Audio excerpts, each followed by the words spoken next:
Pwede po ba na magpa-assess muna sa Pag-ibig kung qualified ba na kumuha ng bahay through Pag-ibig? Yes, Ma'am Jana Migs. Okay, for example, dito sa property natin na inaalok ko dito na 10,000 cash out only, no down payment, pwede muna kayo magpa-assess sa amin, sa mga managers, okay?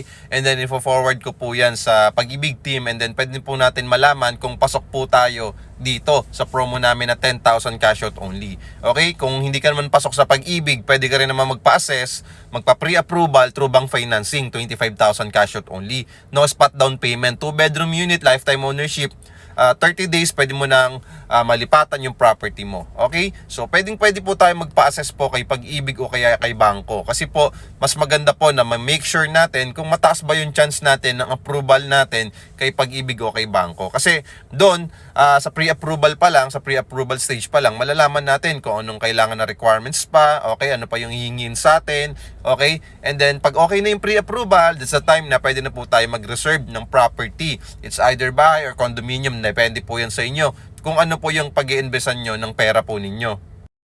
Move po yan, Ma'am Jana Migs, kasi magpapa-assess muna kayo kay Pag-ibig.